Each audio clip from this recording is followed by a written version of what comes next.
La caza, desde que existimos como especie sobre el planeta, ha sido una actividad fundamental, tanto en nuestro proceso evolutivo biológico como en nuestro proceso de consolidación social.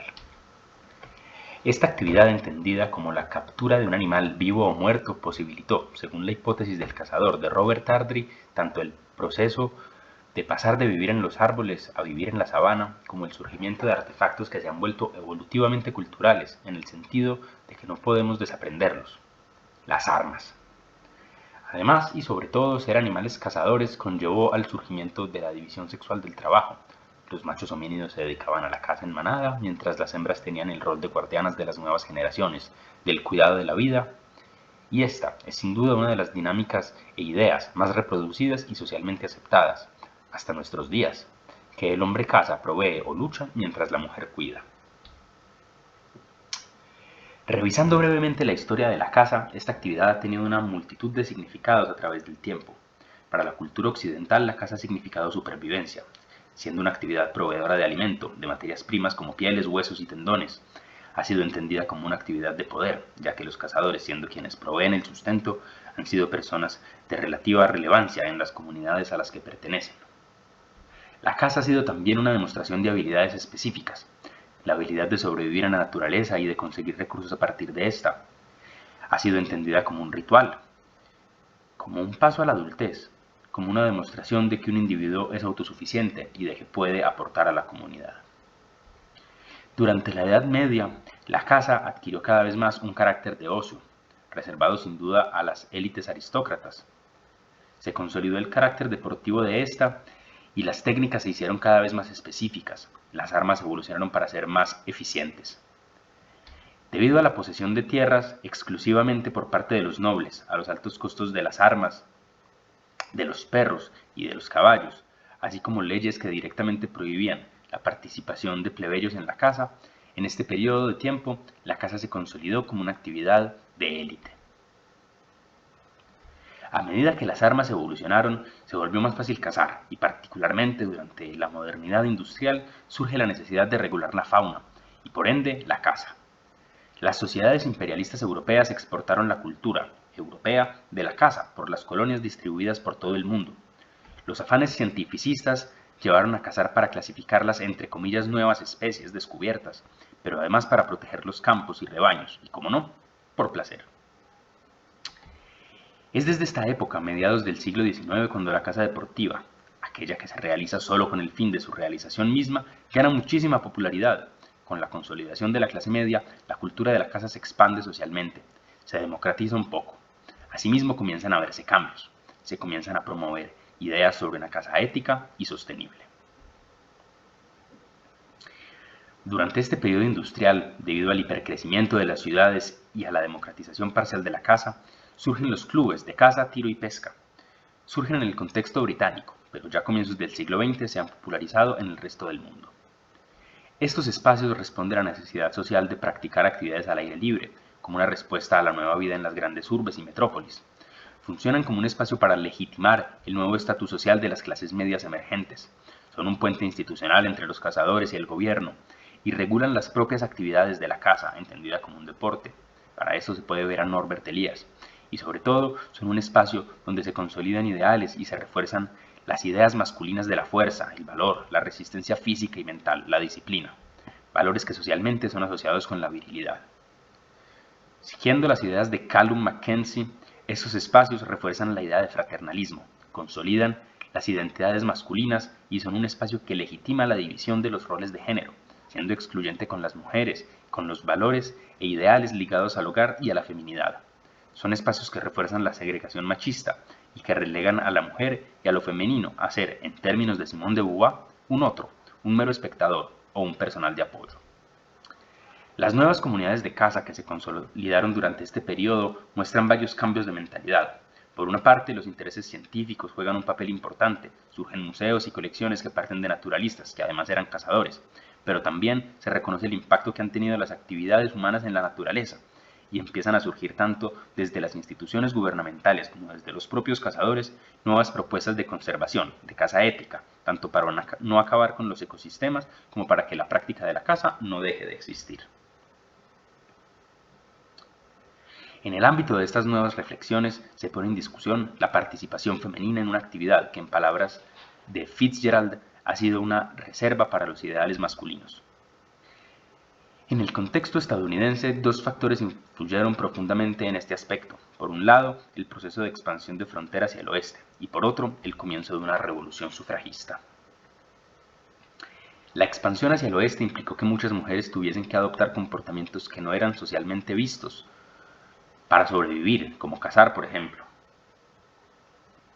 Asimismo, el movimiento sufragista abogaba por el derecho de las mujeres de utilizar abiertamente las armas, como los hombres. Y así las necesidades del momento y los nuevos ideales posibilitaron un cambio de pensamiento. En esos nuevos pensamientos se vieron reflejadas el aumento en la participación femenina en los entornos cinegéticos, y aunque las revistas de deporte, como bien expone Stange, veían la participación femenina como una excentricidad de conducta o como algo fuera de lugar, es innegable que algunas mujeres se unieron a los hombres en las actividades de caza, algunas por necesidad, otras por gusto. Surgieron competencias de caza de pluma, donde se permitía a las mujeres como participantes. Y por medio de cartas y diarios como fuentes se tienen registros de cazadoras muy diversas en el oeste norteamericano, cazando desde palomas hasta osos. Si bien la participación femenina en la caza durante este periodo era menor en comparación a la de los hombres, pues su presencia desafiaba las normas de género de la época, esta estableció las bases para una mayor inclusión de las mujeres en la caza en tiempos posteriores. Durante el siglo XX, la participación de las mujeres en la caza fue más allá de lo práctico, y desde el feminismo se plantearon distintas apreciaciones a este fenómeno. Por un lado, las feministas liberales argumentan que las mujeres cazadoras son, entre comillas, las feministas máximas, ya que superan las barreras del sexo y del género, y se empoderan para tener sus propias relaciones de poder con el mundo natural. Se argumenta además que las mujeres deben romper esta barrera y entrar en estos bastiones culturales de la masculinidad, como un modo de integrar la participación femenina en todos los aspectos de la sociedad. Sin embargo, esto es debatido, ya que se contraargumenta, volviendo de nuevo a la teoría propuesta por Simone de Beauvoir, que esto sería definir lo femenino a partir de lo masculino, y la emancipación no sería más que adoptar los mismos mecanismos opresores del machismo, y que la caza es el reflejo de esto, de la dominación de los hombres sobre las mujeres, sobre todos los demás aspectos de la vida, sobre los animales y sobre la naturaleza. Esta postura es defendida por la corriente del ecofeminismo, que tiende a abogar por una abolición en la caza, ya que la ve como una actividad totalmente opresora y que en el punto evolutivo actual es absolutamente innecesaria. Actualmente la presencia de las mujeres en la caza y en los deportes de tiro no es extraña. Desde mediados del siglo XX diversas compañías y clubes de tiro se enfocaron en este público, tal vez con motivos de mercado, pero para la década de los 90 en Estados Unidos se calcula que el 10% de los cazadores eran mujeres.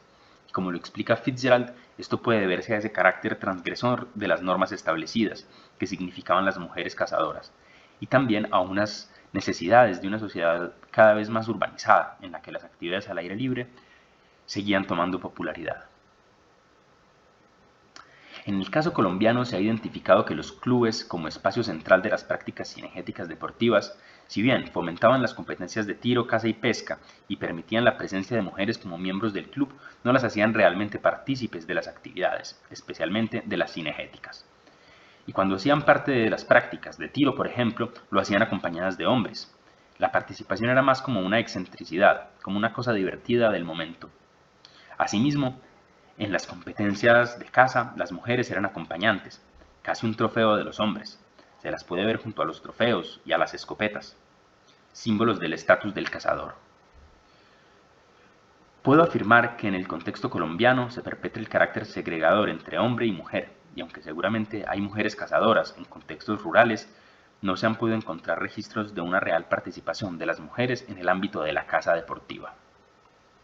Uno de los cazadores, al ser interrogado sobre qué opinaba su esposa cuando él se iba algunos días, incluso a veces algunos meses, en aventuras de cacería, este simplemente responde: ¿y qué me va a decir? Como si no hubiera lugar a un cuestionamiento sobre que él va a ir a cazar.